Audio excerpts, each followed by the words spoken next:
It's a philosophy of going the extra mile. It's the do unto others. It's part of our mission statement is to follow the golden rule, and that really breaks down to treating other people as you want to be treated, giving the kind of service that you want to give. People don't talk about average service. People only talk about really great service or really lousy service. We want our customers to talk about us, but we want them to talk about us, our great service. That's what we're trying to get them to talk about. Average service, nobody talks about. We want them to talk about our great service. And we do a lot of things. Our employees look for ways to kind of go over the top. And in this company, they're rewarded when they do that. I hope there's hundreds of examples out there, and I hope there are 100 more still to come. We call the meeting to order and get a little bit quorum here. There's Kevin. Kevin, quorum. We'll pass it on. We don't have to behave when it's just a work Go session. through no, that's not true. Well, Mayor, if we could, we do have guests here today, and did Michelle wait? I didn't have There she is, okay. Michelle and Curtis, and we have others here to listen as we talk to you guys about our review of our depository bank contract that's coming up. We need to be prepared to move that to an agenda, so today we will do that as a brief. But with that said, the agenda is also quite brief, so let's run through it, and we'll come back and allow the time necessary for that. Yeah. Item number 1, approval of the minutes of the meeting from last week. That's good. Moving right along. Item number 2, this is for Mr. Shaw. This is the first reading of the ordinance, and I've seen that small, it's 2.65 acres. It's actually that strip. If you would look at that on your map, the last page before tab 3, you've seen this twice before. We're just continuing to walk through the process to get that annexation closed. And why did we not get that in the first room? I think it was how that corner was originally held out, and then ultimately, all the not all, but the remainder to the west of this has recently been platted for residential, and this is incorporating what they need to finish that plat. But that other little corner is going to stay unplanted. It will stay unplatted, and it's hard to see. The colors begin to get busy. That corner is actually not in city limits. The part that you're annexing to be in the city, the remainder of that corner is not. And that kind of led me to ask, why is it that we just don't annex swamps? I thought this was part of kind of what we were not going. You're very correct. It is. And I would just offer that in this particular location, and I put a map up if need be, we have some other issues back to the west, that right now it is not in our interest or the landowner's interest to close that corner, so to speak. Elsewhere, certainly, and I appreciate that. We do want to be annexing into big pieces and logical shapes, but there's some unusual factors out here. And one other thing that I think this was probably just boilerplate language, but it also talked about the fact that the city of Amarillo will provide all extensions of everything, and then we always know, like always, that the developers are responsible for everything within. Correct. And that would be the same in almost any area. Okay. Thank you. Good questions. Item number 2, second and final on the rezoning. Kelly, questions, comments, or changes?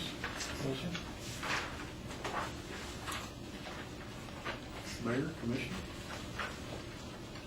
This is out for the, I think it's now called Texas Air and Space Museum. This is item 3, right? Yeah. Correct. Yes.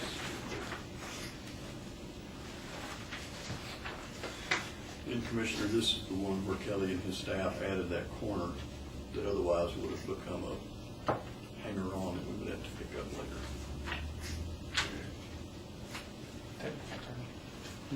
Technical term. Technical term, hanger-on.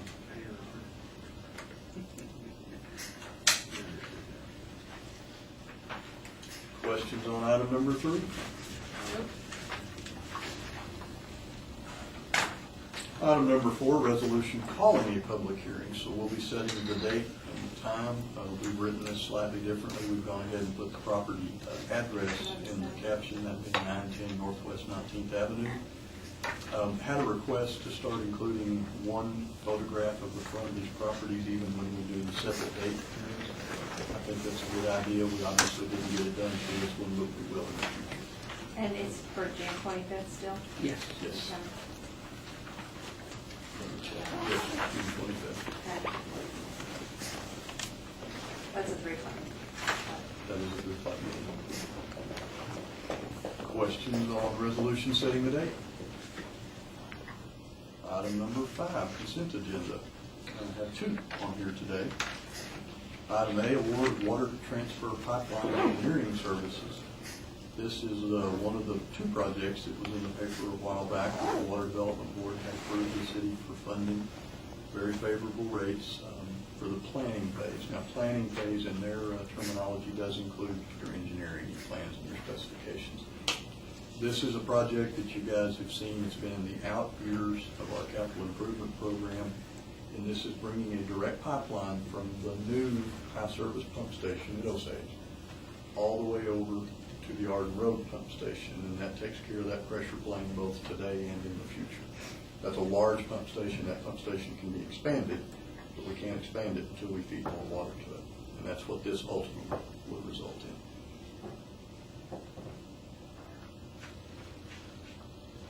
It is HDR who did the routing study for us on that one? Yes. Yeah, so we're very familiar with this project, and I think that'll help.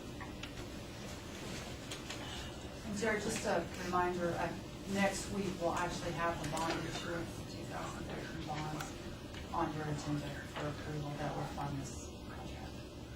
To be for the 1.3 more.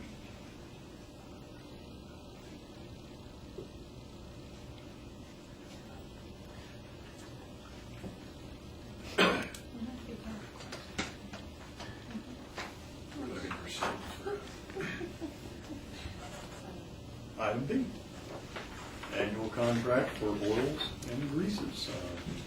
Pretty typical, we do this every year. Thankfully this year, we've had a slight price decrease. Appreciative of every little bit that we can get there. Why is gas going for grease? I truly think that's one of the mysteries of life, Mayor. Because we use more gasoline than we need grease. Diesel as compared to unleaded, yeah, It's but there's fun, quite a man. few of those out there you can point out. We don't look a gift oil in the mouth in this case.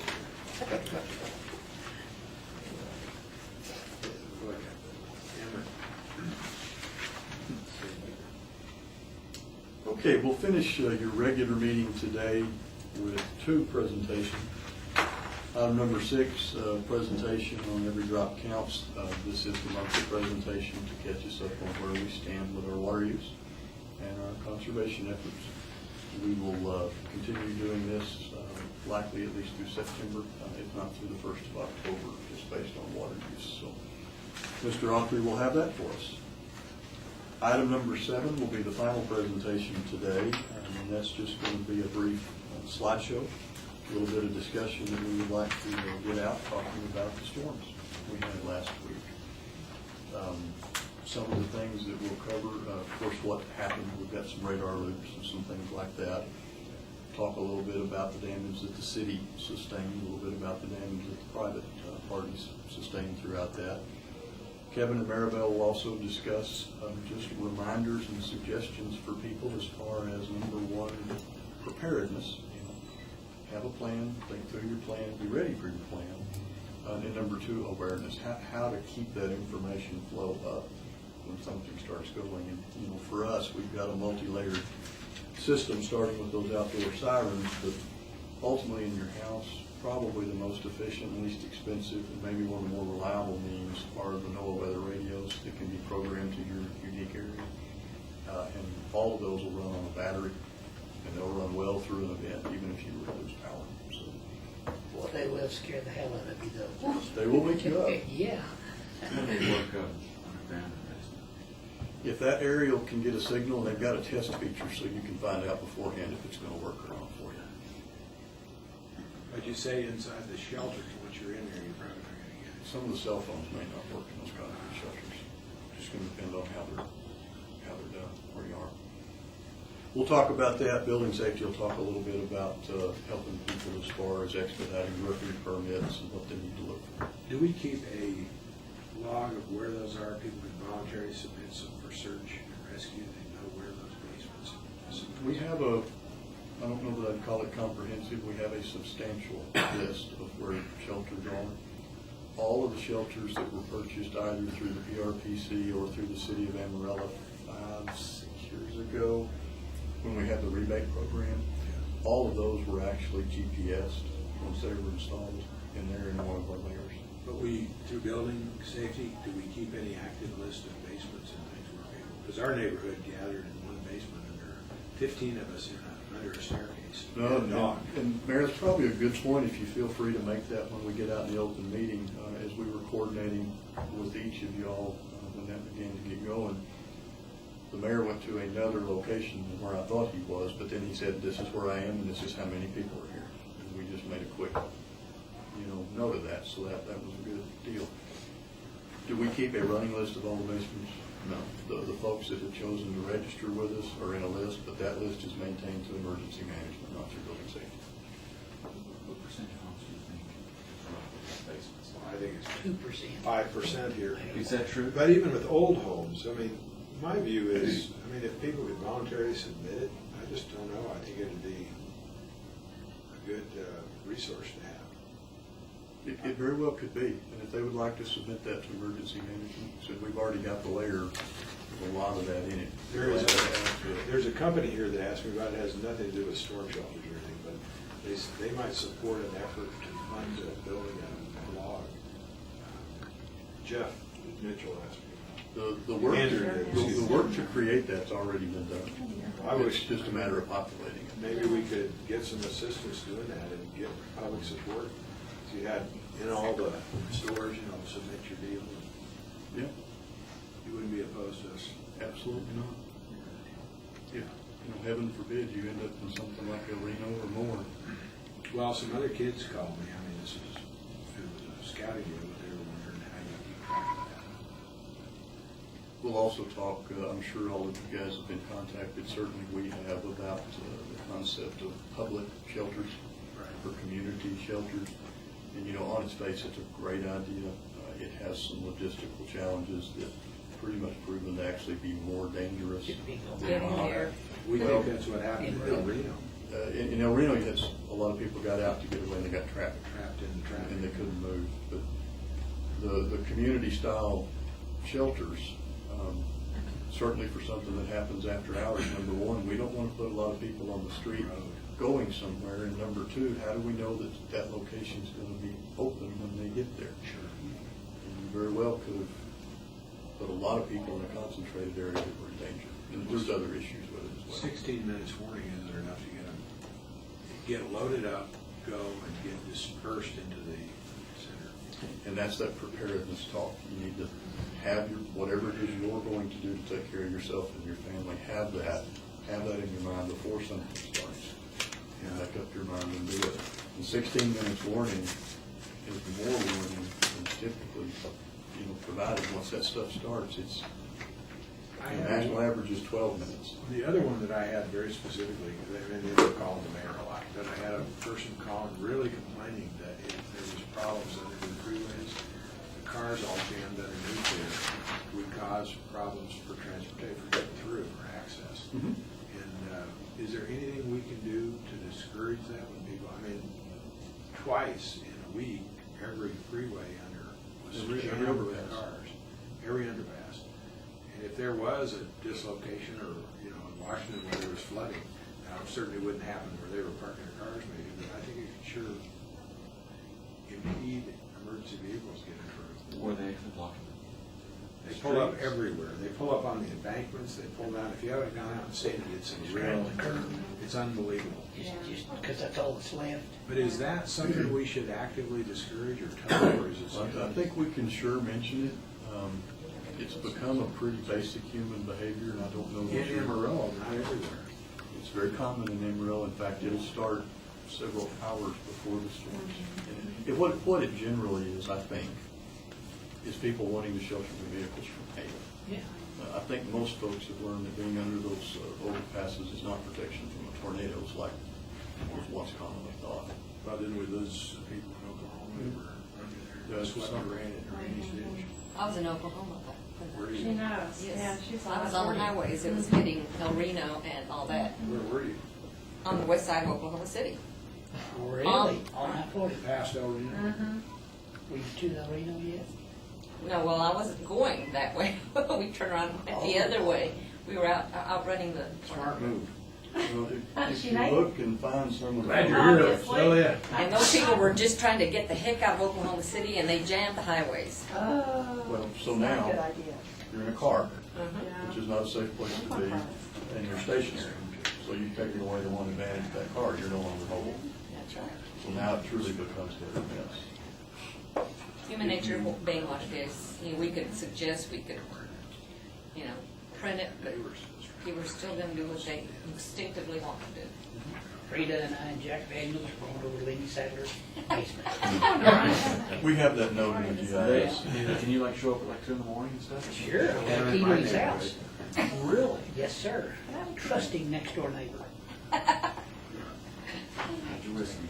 Frida and I and Jack Daniels. Is there any more questions on that before we? No, I get to the probably was presentation? getting away from that. Okay. Hopefully they don't have any more. Okay, with that, I'm going to ask Michelle and Curtis to make their way up. We're at the, correct me if I'm wrong, we're at the 5-year point on our current depository Yes, we are. contract. We've already done. Thus, it has been out, it's gone through the proposal process. See you on the back.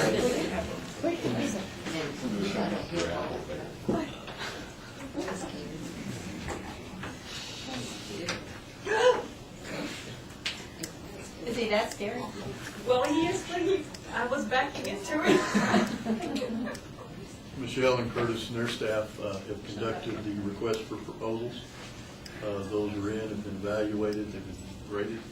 We have our recommendations. I'd like to go through that with you, answer any questions you may have. And again, our goal would be to bring this back in the next week, if not 2, and have this approved and set in place the depository contract, which we are required by law to do and to do so in this manner.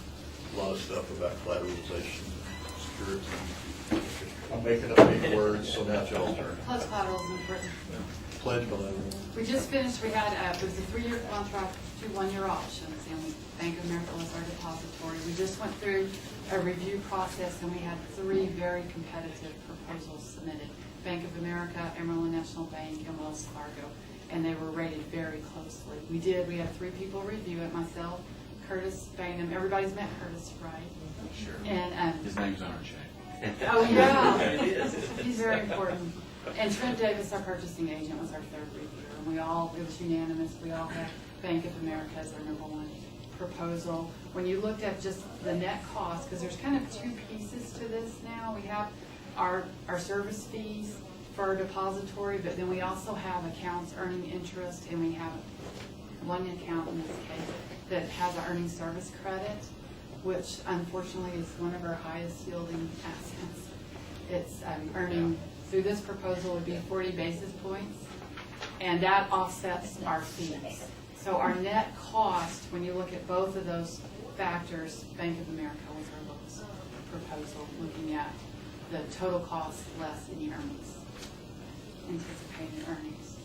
We've, like I said, they have had our contract for the last 5 years. They've done a great job. They've been real open if we've had questions or needed help. They're always available, and have just provided excellent service to us. And we are recommending another 3-year contract with 2 1-year options to renew going forward. Do you have any questions of either Curtis or myself? And then I have Delwyn Sherrill and Carlene Plummer with Bank of America are also here if you have any questions.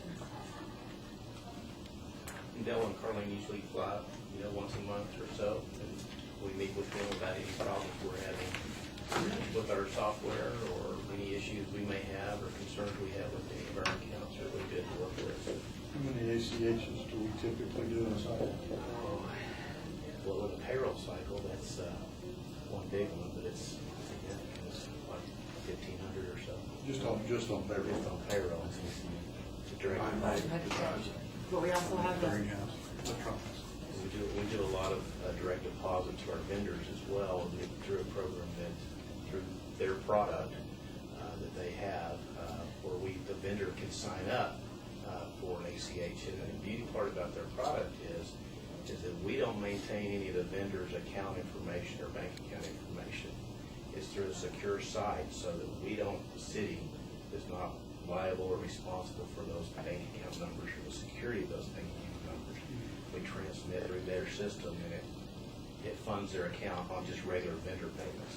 and even, it sends an email too stating that the How payment much is they're made getting and the paid. invoice number on It's it. really a nice, the vendors have loved it. We'd like to grow that program a little more. It's very economical, it's very efficient to pay our vendors that way, less costly than a check. So their technology has always been really, really good,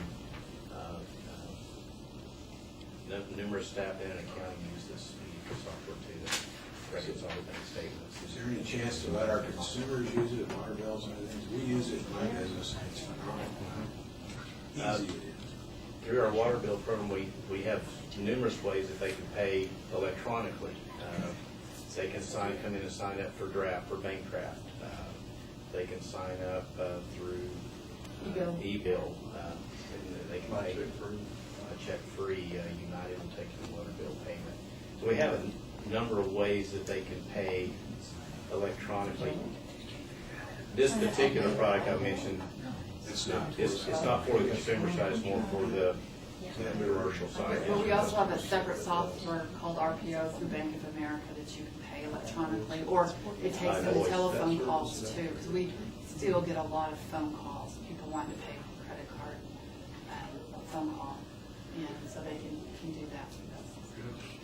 Tell us just real briefly about your positive pay program, because I know we've had some saves. We have had, well, we have two things. We have positive pay, no check. If we haven't transmitted our positive pay for a check, and it happens occasionally if we have one that we do outside, we work the exceptions. And if we don't work those exceptions, that check gets returned. So we have the positive pay, and we feel really good about that. But what we also have that's been very important to us in the past is we have ACH blocks, which means we've blocked all ACHs. No one, now they can give us money all day long, we'll take that, but nobody can take money out of our account unless we pre-approved. So we have filters where, like the IRS can come in and take the withholding tax. We call it in and it comes in through an ACH. But it blocks, and we were hit, it's been a couple of years ago, but it was $20,000. I think they hit us twice one day, and it was blocked and returned. It's just nobody can, They attempted. and the same thing on our filters. We have those filters set up to a dollar limit. If you go over that dollar limit, it's blocked. It's not gonna go through. So that's helped us.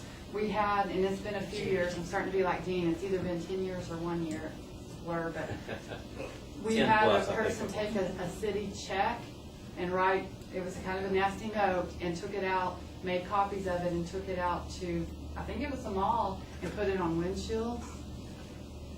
My name was on all those checks. Yes, and so was all of our account information, our ABA number and our account number. And we got with Bank of America, and we also got with the police department, and they wanted us to close that account. Easier said than done on that pooled checking account. But with Bank of America, that we had all those blocks, they couldn't write a check on our account because we had positive pay, and they couldn't try to send an ACH through because we have it all blocked. So we feel really good about that security. With the thousands and thousands of transactions that we're doing, having the technology that's able to do that for us without humans matching each and every one of those is huge. So you submit that AHS is blocked. ACH. ACH, yes. is blocked, and then they can't get through that. It's barrier. blocked, everybody's blocked, and then we go Everybody's through, and they're blocked, called yes. filters, and we've approved filters, and we probably have 15 to 20. The majority of the ones we use are our merchant services, our credit card, they have several filters to do the Pre-approved fees. fees. And then we have, like, the IRS can come through and take our withholding payment, and, a few different ones here And and even there. on the withholding, we've we've keyed those dollars into an IRS system prior to that occurring, so They're generating the we transaction. already know what dollars are going to be Just a coming out. match. It's just a Yes. match, yes, sir. And on the positive pay side, this has been even more years ago than that. Probably before positive pay was even a feature, we had an attempt on our account with some fraudulent checks, trying to clear our account. And that's what, it was, like I said, it was 15 to 17 years ago. That's what got us into the positive pay feature, where we transmit to the bank what checks we wrote today, check number, amount, and then as they clear, if they don't match, they kick them back to us. We can see the image of that check. We can tell if it's ours or not. We can tell if it's my signature or Michelle's signature. We can flip it. We can see the backside and see how they endorsed it. A lot of times they make a very poor facsimile of our check. If they're they'll change a number or change a payee. You can see a lot of activity out there. A lot of what we reject are stale dated checks. Somebody holds a check past 60 days. And we'll clear those as they come through.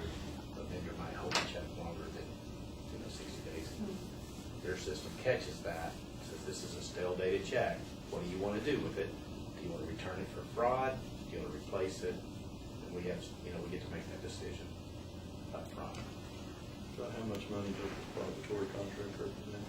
Our money? As far as the expenditures, No, the cash. On a daily basis, there's $40 million. and again, our balances are higher than what they've been in the past because we have all of our accounts except for one set it with public funds checking. So it's earning interest. And that's earning right now 25 basis points. So sad. But you can go out 2 years and get 30 basis points on an agency security. So we have our accounts are higher than what historically we've had. And then our pool fund is set up on the earnings service credit. So those dollars actually go against our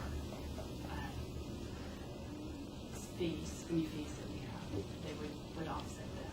But we do have some of our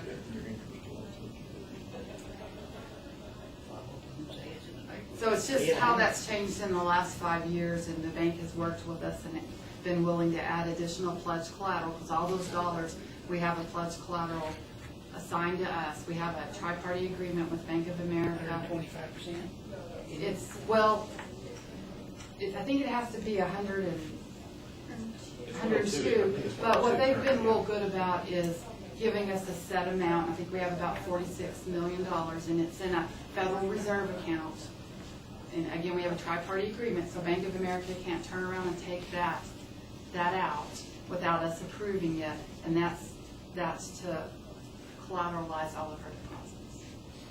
And those balances are monitored every day to make sure we're below that collateralization. Questions? Appreciate all y'all's work on that. Thank you. God save. Thank you. We appreciate the business, thank you. Our privilege. We'll bring that back and have it set up as a contractor would. Good deal. Good work. Thank you. Thanks for your work. Guys. Thank you.